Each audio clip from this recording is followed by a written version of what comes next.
자, 오늘 이제 빌립보서 12번째 강의 마지막 시간이 됐습니다. 오늘 이 말씀을 통하여서 빌립보서 한번 잘 정리를 하고요. 빌립보서의 핵심 사상만 잘 배워도 여러분들 지난 몇 주간 못 나오셨다 할지라도 오늘 내용 속에서 중요한 메시지가 전해지게 될 것입니다. 자, 우리가 지난주에 제가 말씀드리기를 빌립보 4장 13절의 말씀 이제 이어가면서 말씀 오늘 전하겠다고 약속했어요.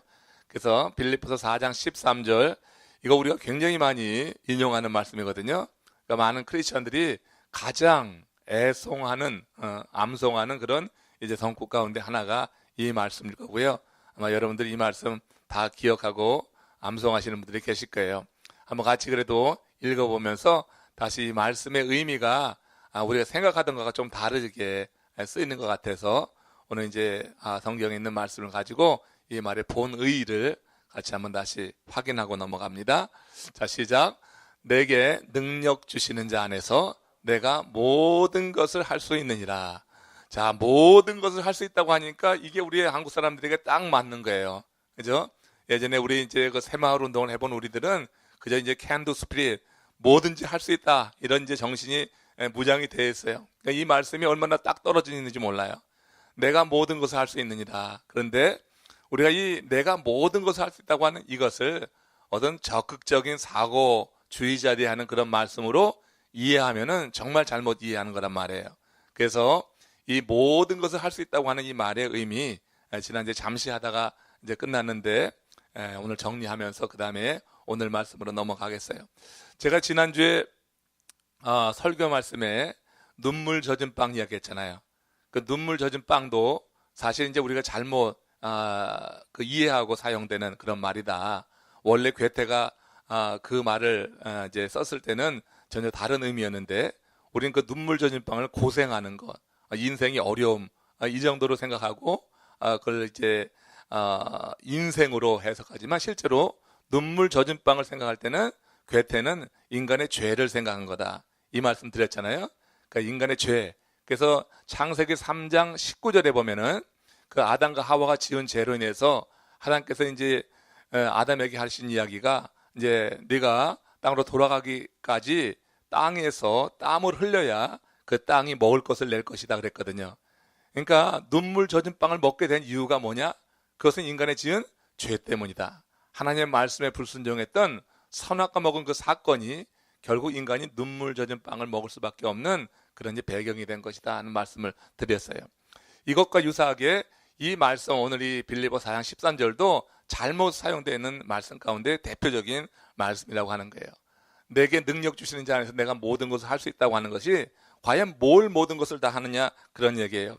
이 말씀은 내가 어떤 인간적인 목표를 세워놓고 그리고 하나님이 주시는 능력을 가지고 그 내가 세운 목표에 다 이르를 쓰다고 하는 그런 어떤 성취주의가 여기 있지 않다고 하는 거예요. 그러니까 하나님의 능력을 내세워서 내가 원하는 것을 다 할 수 있다 이런 뜻이 아니라고 하는 거예요. 아니 다 알고 있었던 표정을 찍고 있는데 여러분 다 알고 있었어요? 이게 여러분 그렇게 쓰이지 않더라고 사람들이. 근데 하나님의 능력을 내세워서 내가 원하는 것을 이루려고 하는 그 모든 것을 할 수 있다고 하는 그런 뜻이 전혀 아니었다고 하는 것입니다. 이 말의 원래 뜻은 뭐냐면은 내 자신의 자기 부정 그리고 충성의 고백이에요. 하나님께 그 내 자신의 자기 부정과 충성의 고백을 통하여서 바로 이 앞절에서 바울이 말했던 것, 내가 비천에 처할 줄도 알고 풍부에 처할 줄도 알고 했던 그런 말씀 있잖아요. 그래서 자기 자족이라고 하는 그와 같은 비결을 배웠다고 했는데 바로 그 얘기란 말이에요. 그러니까 내가 모든 것을 할 수 있다고 하는 것은 뭐냐면 나는 어떻게 해요? 비천에 처할 줄도 알고 풍부에 처할 줄도 안다 얘기해요. 그러면서 하나님이 내게 맡겨주신 그 모든 사명을 나는 이룰 수 있다. 이게 원뜻이란 말이에요. 그러니까 내가 어떤 소원을 세워놓고 하나님의 능력을 내가 받아들여가지고 하나님 주시는 힘을 가지고 내가 원하는 것을 이룰 수 있다고 하는 그 생각은 잘못된 거예요. 이건 여러분 세상의 적극적인 사고주의자들이 그렇게 이 말씀을 잘못 오용해서 쓰기 때문에 우리도 그걸 따라가고 있지만 실제로 바울이 빌립보서를 썼을 때 그런 의미가 전혀 아니라고 하는 거예요. 그러니까 하나님이 주시는 능력이 내게 임했을 때 나는 비천에 처하면서도 사람이 비굴해지거나 좌절하고 절망해서 하나님의 일을 해야지 될 일이 있는데 이 일을 하지 못하고 좌절하고 꺾어버리는 것이 아니라 내가 아무리 궁핍하고 비천에 처해도 나는 하나님께서 내게 맡겨주신 그 일을 할 수 있다고 하는 그런 얘기가 되는 거예요. 이해가 되시요? 그리고 내가 풍부에 처했을 때 그 풍부한 일로 인해서 내가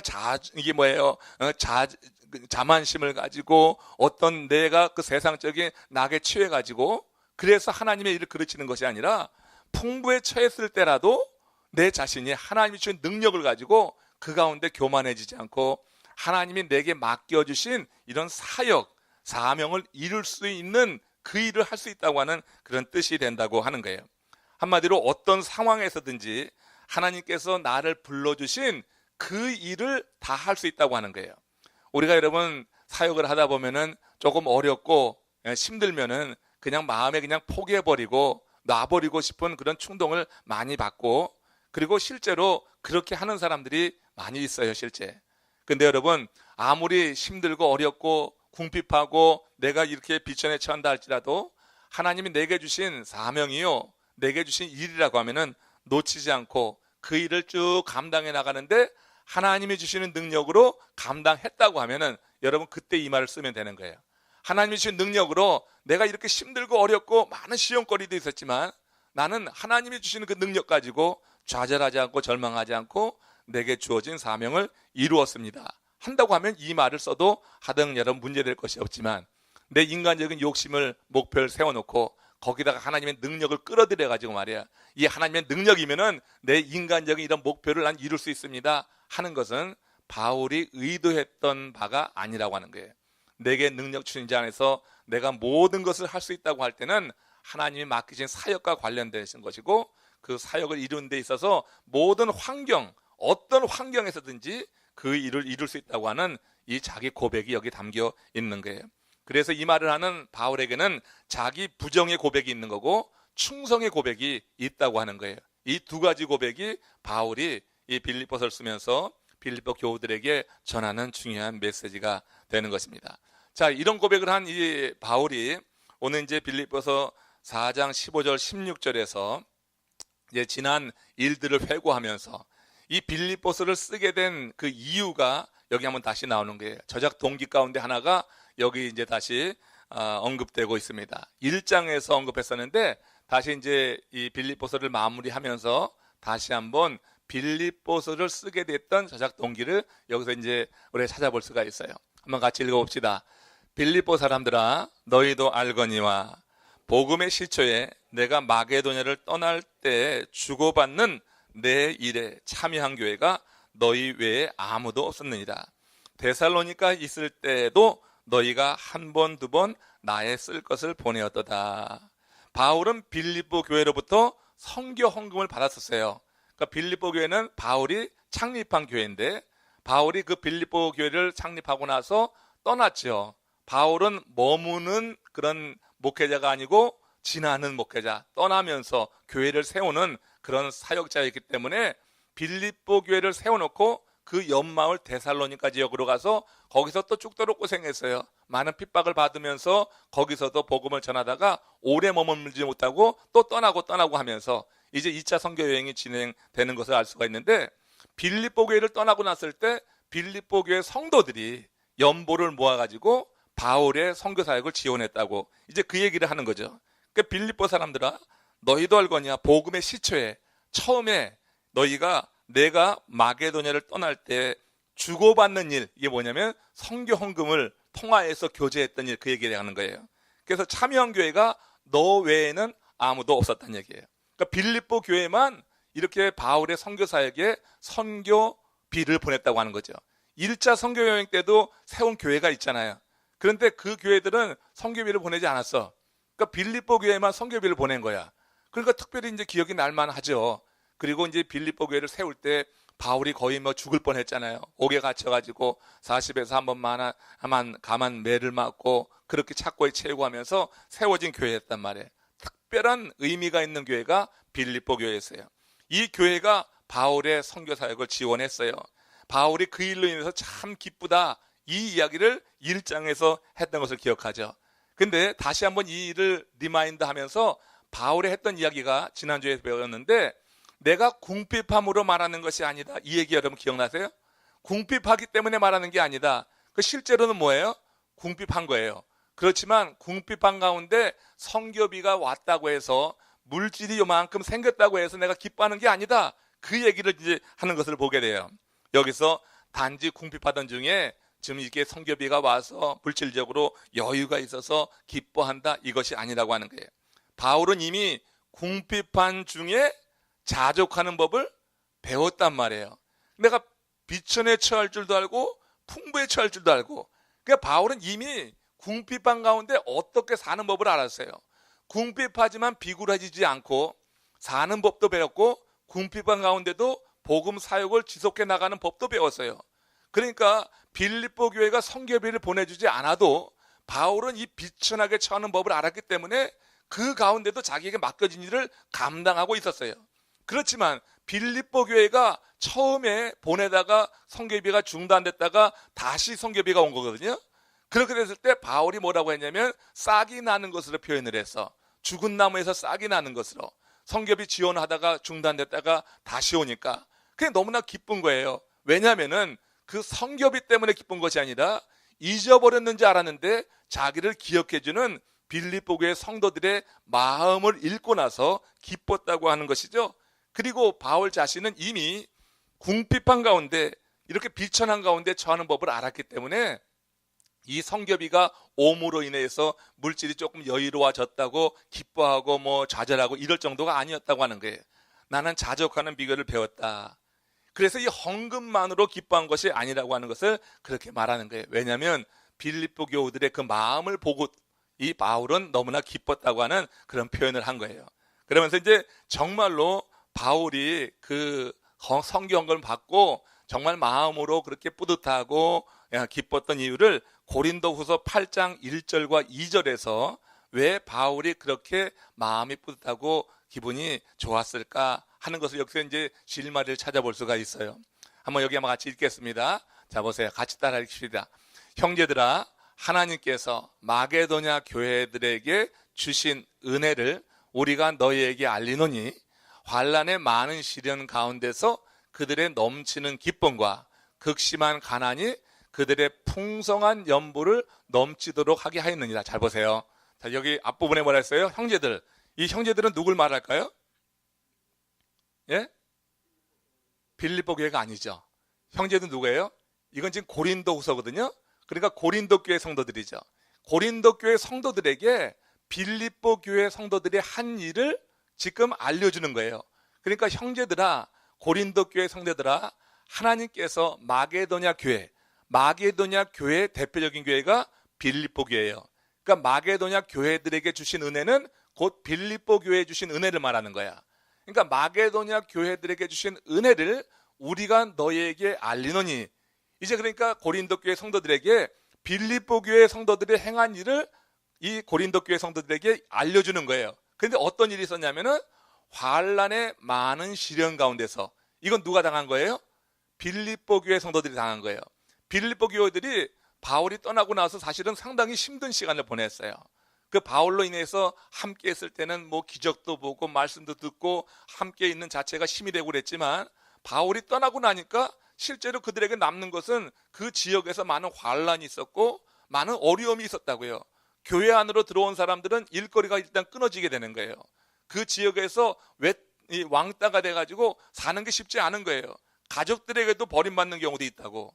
그러니까 바울이 떠난 이후에 이 빌립보 교회 성도들이 많은 환난과 시련이 있었던 거예요. 자, 그런데 뭐라 그랬어요? 환난의 많은 시련 가운데서 그다음에 뭐라? 그들의 넘치는 기쁨이 있어요. 그러니까 빌립보 교우들이 그렇게 많은 시련과 연단을 겪었지만 그런 가운데 뭐가 있는 거예요? 그들에게 넘치는 기쁨이 있어요. 여러분, 이 넘치는 기쁨은 뭐로 인한 걸까요?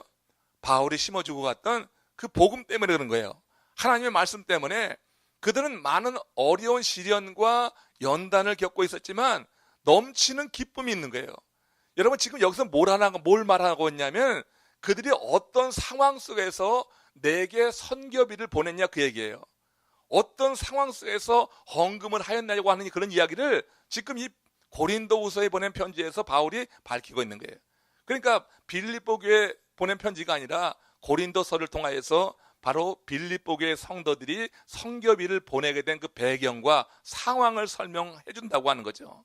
그러니까 이렇게 많은 시련 환난 가운데서 그들에게 있었던 넘치는 기쁨이 있었기 때문에 이 기쁨을 가지고 연보한다고 하는 거예요. 여러분, 연보한다고 하는 것이 그런 거 아니에요? 연보한다고 하는 것이 기쁨이 있어야 돼요. 넘치는 기쁨이 있을 때 그 연보를 하면서 내 마음 가운데 보람이 있고 이 연보하는 것에 대해서 의미를 두게 되죠. 넘치는 기쁨이 없으면은 연보하면서 굉장히 힘들죠. 연보하고 나서 돌아서고 나면 후회하는 거예요. 괜히 했다, 괜한 일 했다, 이렇게 되는 거예요. 여러분, 연보할 때 여러분 마음 가운데 이런 넘치는 기쁨이 있기를 주님의 이름으로 축원합니다. 그 넘치는 기쁨이 있으면 연보를 하고도 기쁜 거예요. 근데 이 넘치는 기쁨이 없으면은 하고 나면 후회하기가 쉬워요. 괜히 감정에 휩쓸렸지, 내가 또 얽혔네, 저 부흥 강사 와서 하는 말에 내가 또 얽혔어, 그래서 또 헌금을 했네, 이렇게 된단 말이에요. 그러면 드리고 나서도 정말로 무의미한 그와 같은 행위가 되고 마는 거예요. 그렇지만 이 빌립보 교회 성도들은 그렇게 많은 시련과 환란이 있었지만 그들 가운데 넘치는 기쁨이 있었어요. 저는 우리 교회 성도들이 이런 넘치는 기쁨이 있길 바라요. 정말로 넘치는 기쁨, 많이 헌금하라고 하는 의도가 아니라 여러분들이 살아가는 그 힘이, 원동력이 하나님의 말씀에서 나오길 원하는 거예요. 하나님의 말씀이 살아있어서 내 마음 가운데 넘치는 기쁨으로 역사할 때 무슨 일을 하셔도, 무슨 일을 하고도 기쁜 거예요. 무슨 일을 하고도 열매가 맺을 수가 있는 거예요. 그러니까 빌립보 교우들이 그렇게 바울 떠난 다음에 많이 힘들었지만 그들 가운데 있었던 넘치는 기쁨으로 인해서 어떻게 해요? 넘치는 기쁨과 극심한 가난이라고 했어요. 그들이 가난할 수밖에 없었던 것은 교회에 들어오면서, 크리스천이 되면서 사회의 여러 네트워크에서 끊어지게 되는 거예요. 가족으로도 버림받고 다니던 직장에서도 어려움 겪고, 그러니까 극심한 가난이 있는 거예요. 이거 너무 대조적이잖아. 극심한 가난과 어떻게 해요? 넘치는 기쁨, 이게 대조되잖아요. 근데 환난과 시련 가운데 있으면서 그들의 넘치는 기쁨과 극심한 가난, 그들이 연보하게 된 것을 두 가지로 말하는 거야. 이게 전혀 대조적인데, 넘치는 기쁨과 극심한 가난은 어울릴 것 같지 않은데, 그런데 이런 상황 속에서 그들이 풍성한 연보를 넘치도록 하였다. 여러분, 이거 어떻게 이해하세요? 이렇게 여러분, 마음 가운데 넘치는 기쁨이 있고, 그런데 상황은 극심한 가난이에요. 극심한 가난인데 어떻게 풍성한 연보를 드릴 수 있어요? 세상에 말씀을 듣고 계시죠? 그렇죠? 넘치는 기쁨이 있는데 상황은 극심한 가난이야. 그런데 어떻게 풍성한 연보를 드릴 수가 있어요? 에? 뭐 몸의 기관이라도 팔아서 드렸나? 그런 건 하나님이 바라지도 않으셔요. 기뻐하지도 않아요. 바울이 지금 이 고린도서에서 그들이 풍성한 연보라고 말하는 것은 그들이 드린 예물이 정말 너무나 엄청나게 많아서 풍성한 것이 아니라 그들이 그렇게 극심한 가난 가운데, 그러나 넘치는 기쁨이 있어서 극심한 가난 가운데 드린 것이니까 과부의 두 랩돈과 같은 거예요. 과부의 두 랩돈과 같은 것이지만 바울은 그것을 풍성한 연보라고 말하고 있는 것이지, 실제로 정말로 엄청나게 많은 액수여서 풍성한 거라고 말하는 게 아니에요. 바울이 왜 기쁩니까? 바울은 지금 비천에 처할 줄 알아요. 궁핍에 처할 줄 알아요. 어떻게 사는 법을 알아요. 사역이 이루어지지 않고 있는 것도 아니에요. 사역이 계속 이루어지고 있어요. 그럼에도 불구하고 빌립보 교회 성도들이 그렇게 극심한 가난 가운데 보내온 그 연보를 받을 때 이 바울의 마음에 그런 기쁨이 있었던 것은, 그렇게 어려운 가운데도 그들 마음 가운데 넘치는 기쁨이 있어서 그렇게 그들이 보내온 그 연보에 대해서 바울은 풍성한 연보라고 말하고 있는 거예요. 물질이 한두 푼 더 더해진다고 해서 기뻐하고 좌절하는 것이 아니라 이렇게 넘치는 기쁨으로 헌신하는 빌립보 교회 성도들을 볼 때 바울의 마음에 기쁨이 넘쳤다고 하는 것입니다. 여러분, 이것이 목회자들의 마음이 되어 실제로 어려운 가운데 경기적으로 어려운 거 다 알기 때문에, 그래서 그런 가운데서도 정말 무엇보다도 넘치는 기쁨이 있으면은 그 넘치는 기쁨 때문에 우리가 어떤 헌신을 해도 스스로 보람도 느끼고 또 많은 사람들에게도 이렇게 은혜를 끼칠 수가 있다고 하는 거예요. 바울은 빌립보 교회 그 헌신에 대해서 이렇게 풍성한 연보라고 이렇게 말하면서 고린도 교회 성도들에게 소개해주고 있는 거예요. 여러분, 이렇게 간증을 하는 거란 말이에요. 한마디로 그러니까 빌립보 교회 성도들의 아름다운 모습을 간증하면서 실제로는 또 고린도 교회 성도들에게 이렇게 도전을 주는 것이고, 그래서 물질이 많고 적음이 아니라 정말로 드리는 삶 속에 넘치는 기쁨이 있느냐, 이걸 보기 원하는 거예요. 바울은 빌립보 교회 성도들에게 그걸 봤기 때문에 그들의 헌금 성교비를 받고선 정말 기쁘고 만족하고 행복했다고 고백하고 있는 것입니다. 그 다음에 이어서 이제 4장 17절에 보면은 빌립보서 4장 17절로 넘어가서 여기 이제 같이 읽어보세요. 자, 요 말씀도 참 의미가 있고 참 재미가 있습니다. 같이 읽습니다. 내가 선물을 구함이 아니요 오직 너희에게 유익하도록 과실이 번성하기를 구함이라. 자, 보세요. 이게 무슨 말이냐면 쉽게 이야기해서 내가 과거 여러분들이 지원한 이야기를 꺼내는 것은, 그러니까 복음의 초기에 빌립보 교회 성도들이 성교비 보낸 것을 지금 얘기하고 있는데, 지금 얘기하게 된 이유는 뭐냐면 초기에 보내던 것을 중단했다가 다시 보낸 헌금을 받고선 지금 하는 이야기예요. 이해가 되세요? 초기에 보냈었는데 중간에 중단됐었어. 근데 다시 성교비가 온 거야. 그러니까 그들에게 싹이 난 것으로 보고 그들의 마음을 확인하니까 바울이 그렇게 행복하고 좋았던 거예요. 그래서 이 얘기를 하는 거야. 내가 다시 여러분들이 지원한 이야기, 초기에 지원했던 그 이야기를 꺼내는 것은 계속해서 헌금을 보내달라고 하는 그런 뜻이 아닙니다. 여러분, 어떻게 우리가 그런 의도를 가지고 말할 때가 있잖아요. 예전에 잘한 이야기를 하면은 그렇게 잘한 거 한번 다시 하라고 하는 의도를 가지고 그렇게 계산으로 한 얘기가 아니라고 하는 거예요. 내가 선물을 구함이 아니다. 빌립보 교회들이 행했던 그 아름다운 일을 다시 한번 이렇게 내가 리마인드하고 이렇게 소개하고 알려주는 것은 다시 너희들에게 더 많은 헌금을 내가 얻어내기 위해서 하는 말이 아니라 하는 것입니다.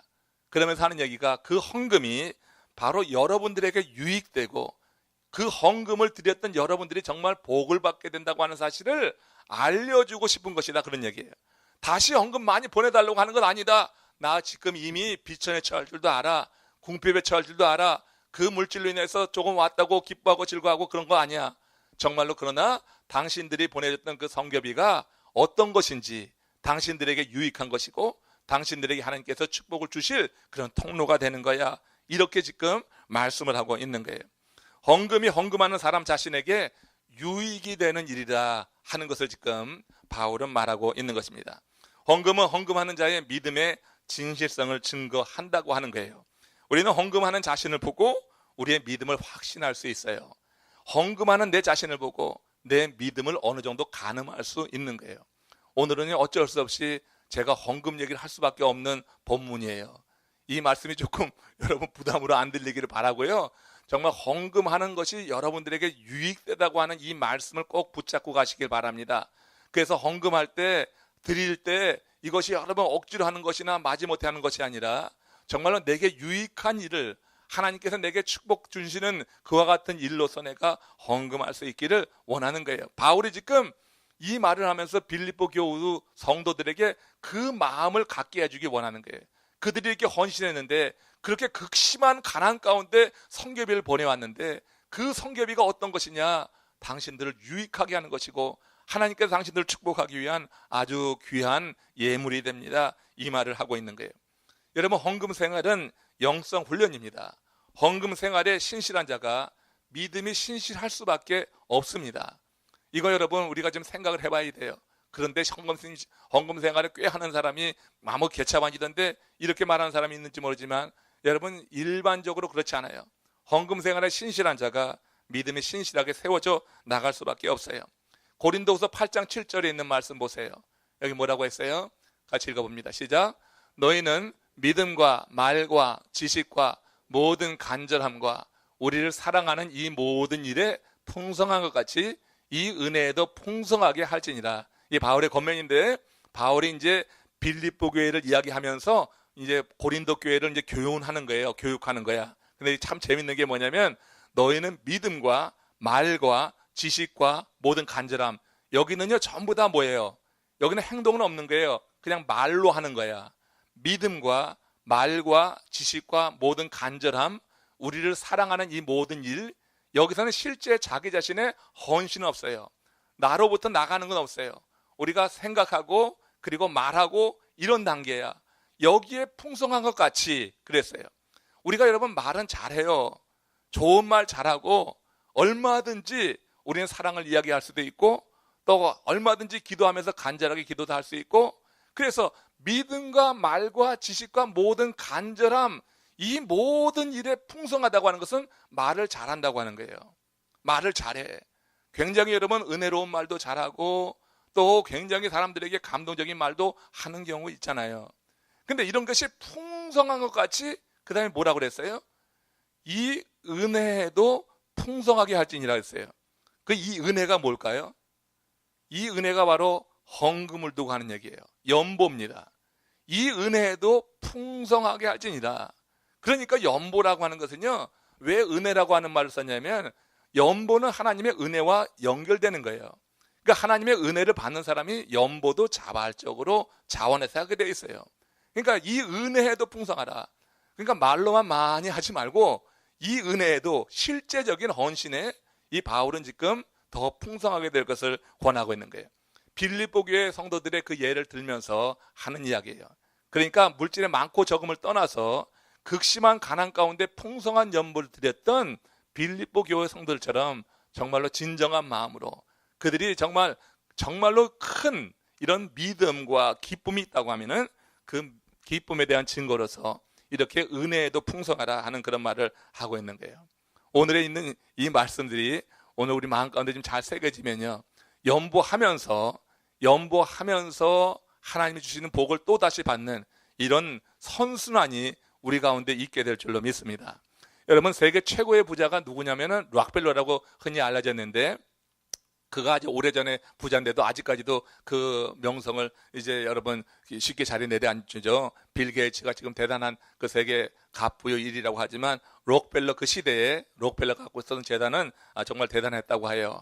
그가 한 말 가운데 이런 말이 있어요. 그게 뭐냐면, 헌금과 관련된 거예요. 오늘 설교는 다. 그러니까 어쩔 수 없이 들어야지 되는 얘기예요. 끝까지 그런 얘기니까. 자, 보세요. 록펠러가 한 이야기예요. 제가 처음에 매주 1불 50센트씩 주급의 11조를 하지 않았다면 100만 달러씩 11조를 내지 못했을 것입니다. 얘기해요. 그러니까 11조를 시작했을 때 그는 주급에 11조를 드렸는데 1불 50센트씩 드렸다는 거예요. 근데 그 1불 50센트씩 드린 11조를 빠짐없이 드린 거예요. 그러다 보니까 11조 액수가 늘어나가지고 이제는 한 번에 어떻게 100만 달러씩 11조를 드릴 수 있었다고 하는 거예요. 잘 알다시피 여러분, 미국에는 락펠러의 11조 교회가 전국에 깔려 있습니다. 락펠러가 11조 할 때마다 교회 하나씩 세워져 가지고 11조 교회라고 별명 지어진 교회가 많이 있어요. 뉴욕에 있는 리버사이드 교회도 그런 교회 가운데 하나가 될 거예요. 그러니까 11조 교회가 세워졌단 말이에요. 그런데 1불 50씩 주급에 11조를 하지 않았다면 100만 달러 11조를 하지 못했다. 이 말에는 두 가지 의미가 있어요. 하나는 작은 금액부터 철저히 11조를 했기 때문에 엄청난 금액도 담대하게 그냥 할 수 있었다고 하는 거예요. 작은 금액부터 해오다 보니까 금액이 많아져도 이게 여러분 부담이 되지 않고 그냥 하는 거야. 내게 수입이 있으니까 하는 거야. 또 하나는 어떤 의미가 있냐면은 작은 금액부터 철저히 11조를 했기 때문에 엄청난 금액의 11조를 할 수 있는 복을 받았다고 하는 거예요. 그러니까 엄청난 금액의 11조 할 수 있는 담대함, 이것과 더불어서 그렇게 할 수 있는 복은 누가 주시는 거예요? 그 하나님이 주시는 거예요. 여러분, 1불 50센트 11조 하는 게 좋아요? 100만 불 11조 하는 게 좋아요? 물어보나 마나, 그렇죠? 예, 두말하면 잔소리죠. 여러분, 100만 불 11조 할 수 있는 여러분의 자녀가 그렇게 성공하길 바랍니다. 이제 우린 다 틀렸지만 우리 자녀들이 좀 그렇게 됐으면 좋겠어요. 그렇죠? 여러분, 1불 50전 일주일에 15불 불어가지고 1불 50전 11조를 철저히 할 때 나중에 그게 자라서 그렇게 엄청난 액수지만 꺼리낌 없이 담대함으로 드릴 수 있었던 것, 이 은혜에 풍성하게 할지니라. 이 은혜에 참여한 그를 하나님께서 큰 축복을 허락해 주신 것이다, 이렇게 이야기할 수 있을 거예요. 아무튼 우리가 여러분 드리고 나눈다고 해서 다 백만장자가 되는 건 아니죠. 그죠? 이렇게 얘기하면 선동하는 얘기가 되니까 드리면은 백만장자가 될 겁니다, 이거는 아니잖아. 그렇게는 못 말해. 그렇지만 우리가 드리는 삶은 삶의 믿음의 표시임에는 틀림없어요. 우리가 드리는 삶이 우리 믿음의 표시가 됩니다. 11조는 하나님의 공급하심에 대한 우리의 신뢰와 하나님에 대한 철저한 헌신의 표현이 11조라고 하는 거예요. 제가 주일 설교에는 한 번도 이 11조 얘기를 그동안 못했는데, 제가 하나님 앞에 기도할 때마다 반성하는 게 이거예요. 헌금 설교 잘못하는 거. 그걸 잘 못하겠더라고. 여러 성도님 사정들 보면은 그 나오다가도 쏙 들어가고 말고 막 그랬는데, 이제 이 빌립보서 이 부분이 나오기도 했거니와 여러분들은 지난 몇 주 동안 계속 이 빌립보서를 통하여서 이제 여기 담겨 있는 그 교훈들 쭉 들어왔기 때문에 이해할 것이다 생각하고, 오늘 마침 또 이 헌금 얘기가 나오니까 계속 헌금 얘기만 하다 끝나게 될 거예요. 끝까지 그 얘기예요. 그러니까 여러분, 우리가 하나님이 주시는 은혜를 정말 깊게 생각하면서 하나님의 공급하심에 대한 신뢰 표현이요, 또 하나님을 철저히 신뢰한다고 하는 헌신의 표현으로 내게 주신 하나님의 물질을 드릴 수 있는 은혜가 더욱더 넘치기를 바라고요. 그래서 여러분들의 삶이 정말로 더 많이 나누는, 풍성하게 나누는, 많은 사람들에게 나누는, 선교사에게도 나누고 이웃에게도 나누고, 오늘 이 사랑 속 하면서 또 이제 먼저 가신 우리 황신기 성도님 얘기도 했는데 어려운 이들에게도 할 수 있으면 나누는 그런 풍성한 복이 여러분 모두에게 임하시기를 주의 이름으로 축원합니다. 자, 빌립보서 4장 18절로 넘어갑니다. 여기서 이제 드린 그 예물에 대한 신학적인 해석이에요. 같이 읽습니다. 내게는 모든 것이 있고 더 풍부한지라 에바브로디도 편에 너희의 준 것을 받음으로 내가 풍족하니 이는 받으실 만한 향기로운 제물이요 하나님을 기쁘시게 한 것이라. 내게는 모든 것이 있다고 했는데 뭐가 모든 것이 있어요? 뭐가 풍부해요? 자족하니까 풍부하다고 말하는 거예요. 자족하니까 이런 고백을 하는 거예요. 자기 자족에 대해서 비결을 배우니까 그렇게 말하는 거지, 실제 옥에 갇혀 있는 사람이 뭐가 그렇게 풍부하겠어요?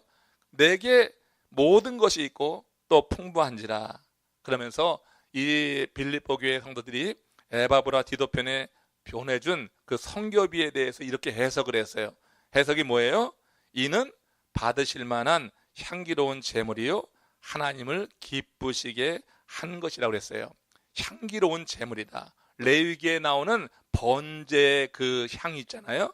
지난주에도 말씀드렸지만 그 단 위에 세우는 죽여서 바치는 제물을 완전히 태워서 연기를 올릴 때 그 연기가 하나님 앞에 향기로운 냄새가 된다고 했거든요.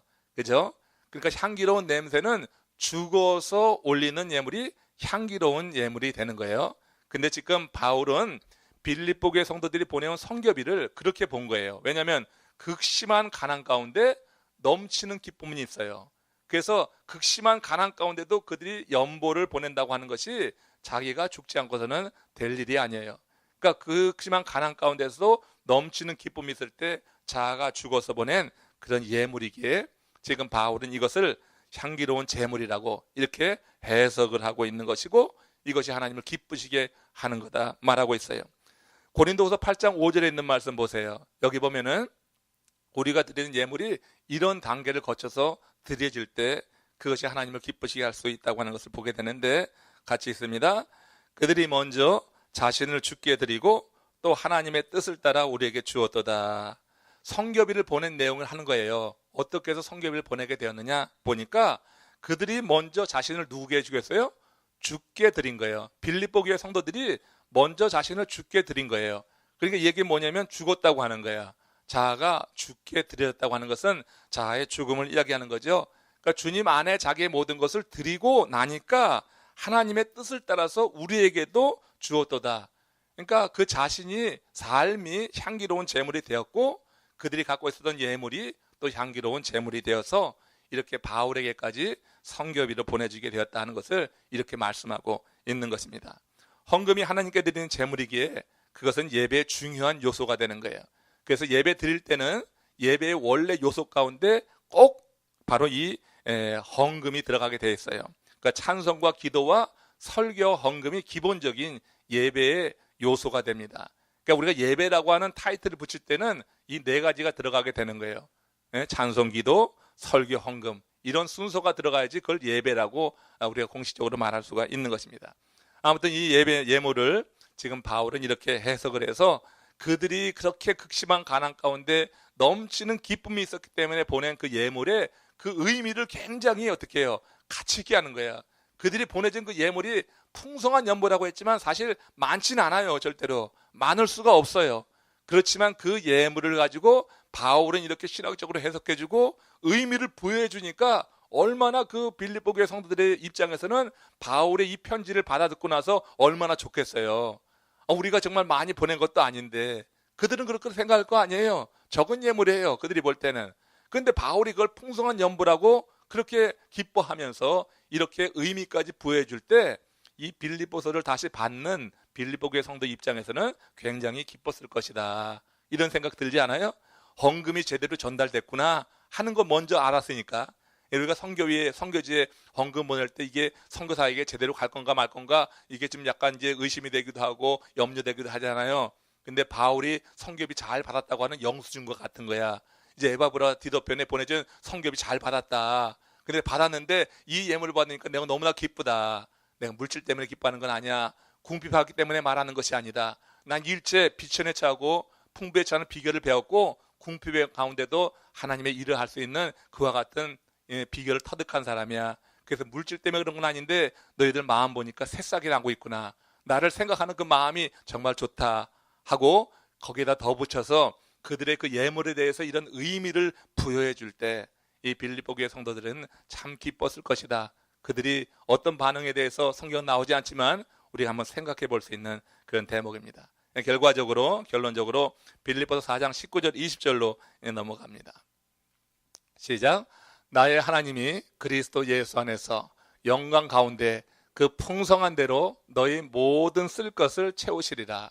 하나님 곧 우리 아버지께 세세 무궁토록 영광을 돌릴지어다. 여기서 하나님께서는 헌금하는 자들에게 모든 필요를 채워주실 것이다 약속해주고 있어요. 하나님 풍성하시고 부요하신 하나님이에요. 우주의 만물의 주인이 되세요. 하나님께서 모든 만물의 주인 되심을 여러분 믿습니까? 정말 믿습니까?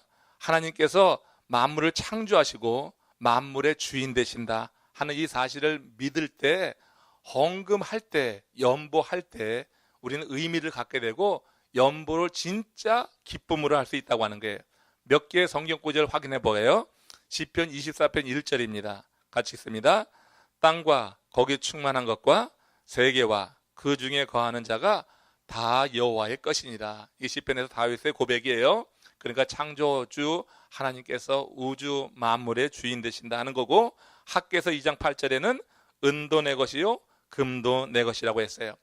헌금은 그러고 보면은 실상 우리가 하나님께 받은 것, 그 하나님의 것을 하나님께 돌려드리는 거라고.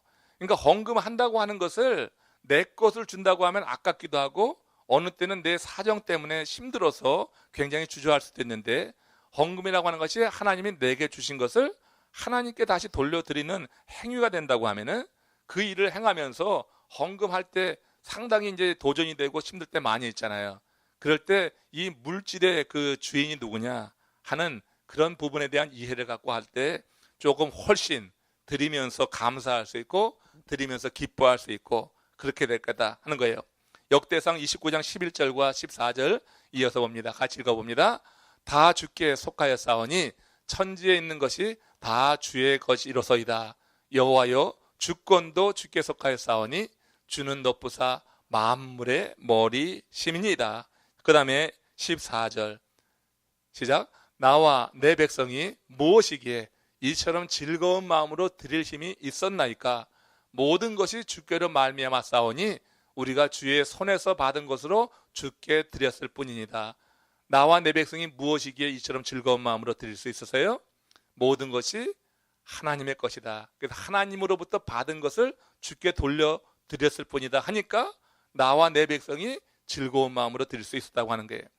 헌금, 연보 굉장히 부담이 되고 우리가 굉장히 도전받는 일이지만 여러분 성경에 대한 이런 이해와 이 부분에 대한 우리가 분명한 인식을 갖게 됐을 때 앞으로 이 연보라고 하는 이 부분에 대해서 조금 더 자유롭고 하나님 주신 은혜 안에서 잘 감당할 수 있기를 바랍니다.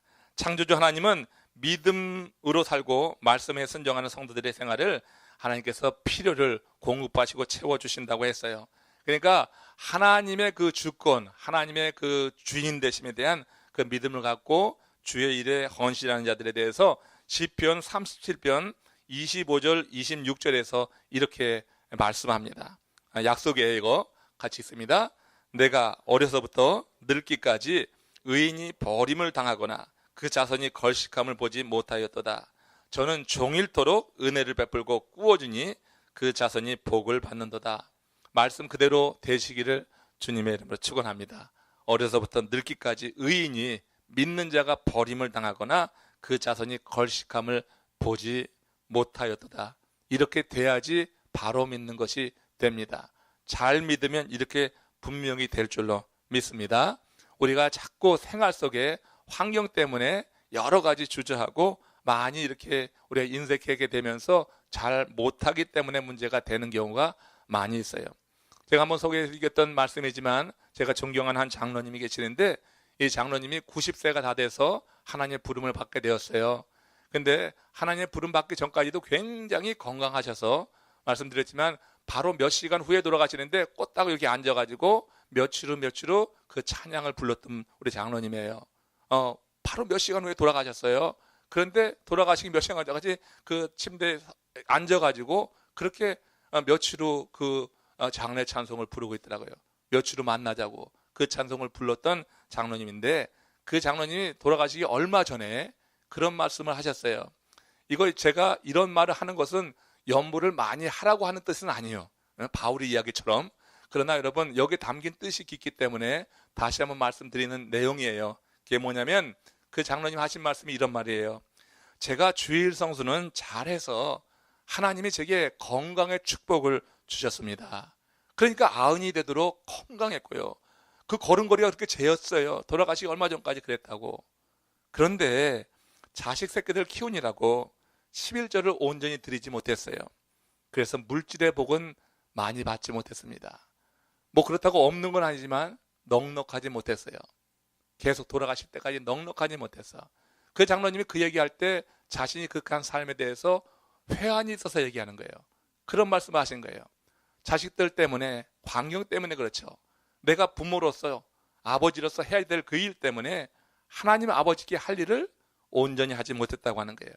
그래서 내가 지금 물질의 복은 넉넉히 받지 못한 것 같습니다. 이 얘기를 할 때 거기에 담긴 뜻이 참 깊고 그래서 제가 기억해서 이 말씀을 나누게 됩니다. 정말 여러분 하나님 앞에 하나님의 부름을 받아서 하나님의 백성이 돼서 우리가 주일 성수도 잘하고 하나님께서 기뻐하시는 그런 헌신을 잘 감당하게 될 때 우리 하나님께서 지금 약속하신 대로 의인이 버림을 당하거나 자손이 걸식함을 보지 않는다. 걸식함이 아니라 넉넉한 가운데 베푸는 삶으로 하나님께서 복을 더해 주실 줄로 믿습니다. 엘리야 시대 때 그 과부 사렙다 과부가 복받은 이유가 뭐예요? 마지막 남은 것 여호와 하나님의 선지자 그 엘리야에게 마지막 남은 그것을 드리라 할 때 그가 믿음으로 드렸어요. 그러니까 당신의 하나님, 당신이 믿는 여호와 하나님의 이름으로 맹세하노니 하면서 그 마지막 남은 그 떡 한 조각을 드렸을 때 그렇게 큰 기근 가운데 기근이 끝나는 기간까지 그 집에 밀가루통에 가루가 마르지 않고 기름통에 기름이 떨어지지 않는 복을 하나님이 허락해 주셨다고 하는 거죠. 하나님께서 내게 이렇게 조건부로 내게 보상해 줄 거니까 내가 헌신한다고 하는 것은 잘못된 거예요. 그렇지만 내게 하나님이 주신 은혜가 있어서 감사함으로 그렇게 행하다 보면은 하나님은 우리들에게 그런 보상으로 허락해 주신다고 하는 것을 믿습니다. 왜냐하면 하나님의 일을 해야지 되니까 택한 족속들을 통해서 하나님의 일이 더 많이 이루어져야 되니까 하나님께서는 그렇게 복을 주시면서 그 일을 이루어 나가도록 행하셔 나가신다고 하는 거예요. 오늘 주신 이 말씀이 우리들 마음까지 잘 자리했고요. 이해되시길 바라요. 정말 제가 좀 더 길게 하고 싶은 얘기도 있지만 그러나 이 헌금 얘기 모처럼 안 하던 얘기 하려 되니까 자꾸 혀가 꼬이네. 말도 제대로 안 나가고 그러는데 담겨있는 의도는 여러분 아시겠죠? 오늘 이 본문에서 바울이 하고자 했던 그 깊은 뜻을 정말 새기면서 우리가 조금 부족한 것 이 부분에 대해서 하나님 주신 은혜 안에서 잘 감당함으로 해서 우리가 하나님께도 큰 영광 돌릴 뿐만 아니라 주어진 우리 인생 속에 하나님께서 채우시고 넘치도록 하셔서 더 선한 일을 위해서 쓸 수 있도록 하나님께서 복 주시는 삶을 여러분 모두 다 누리시기를 주의 이름으로 축원합니다.